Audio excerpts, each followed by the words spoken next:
Just before Jesus died on the cross, he declared words that I want you to pay attention. Because these words summed up the mission and the purpose and summed up the command he was going to give now after his resurrection to his disciples. So there is something deeper that happened on the cross, but he's going to declare certain words that are very important for us to pay attention to. And I want you to know also that he did not just declare these words out of nowhere. He was declaring to a people who understood the meaning of those words. He did not just pick the words out of nowhere.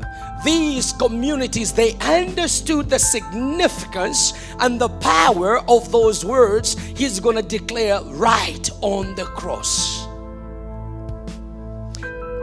Let me take you to John chapter 19 verse 30. When Jesus had received the sour wine, he said, "It is what? Finished." The word "it is finished" comes from a Greek word, tetelestai. Tetelestai. Why is this word very important? And why is Jesus saying it is finished?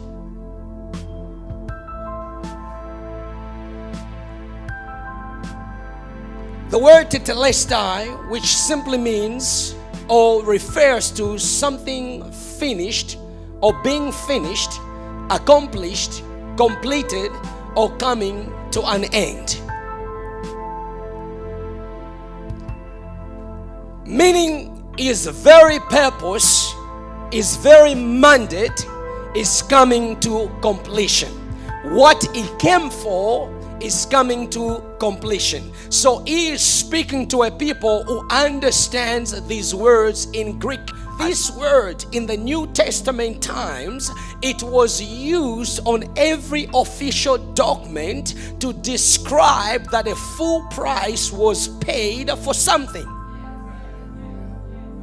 When you go to the store, you have an official receipt.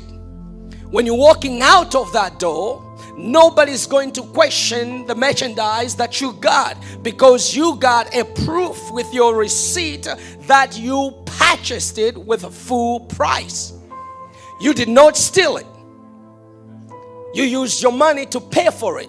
So when Jesus is speaking to these New Testament people, he begins to say, tetelestai, it is finished, meaning he's putting now an endorsement or on the receipt on the kingdom of God for what he had come to accomplish, meaning it is done. There is nothing anyone can do to overturn it, and there is nothing anybody can do to save mankind other than what he has done right now. When you begin to understand these words, you begin to understand this first of all. There is nothing you and I can do to make Jesus love us more than he already does. He's already paid the price on the Calvary. He's already shed the blood for you. There is nothing you and I can do to make him love us more than he already does. There is somebody who went on that cross to overturn every reprobate, to overturn every struggle, to overturn every life when we look up to the cross. And at the cross we begin to remember the words, tetelestai, it is finished, meaning all my struggles, all my past, all my sin, the hold of sin and death has been what? Defeated on the cross.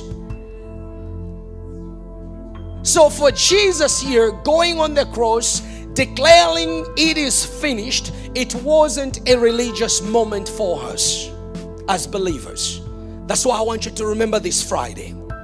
There is a call, there is a mandate, there is a purpose, there is a reason. There is a reason you are here this morning. There is a reason he healed you. There is a reason he saved you. There is a purpose for your life. There is a reason for each and every one of us. And that reason is for you to discover the purpose he died on the cross for you. But the problem is that we don't understand what he did.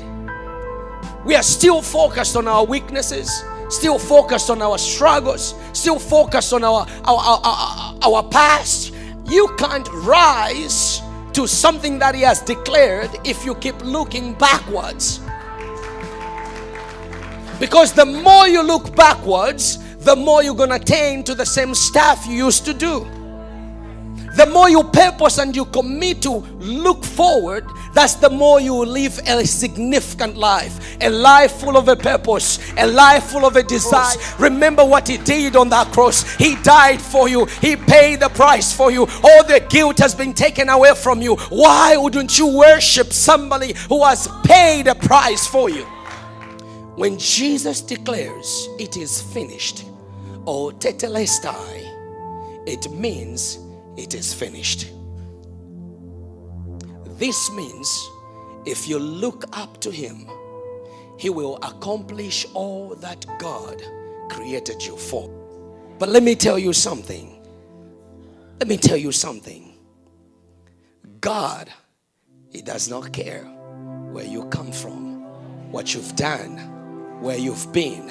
As long as you respond to the power of the cross, He is able to take your life and turn it into something dynamite for the glory of His name. He is ready to use you. He is ready to lift off all those pressure you have. And as you begin to respond to the power of the cross,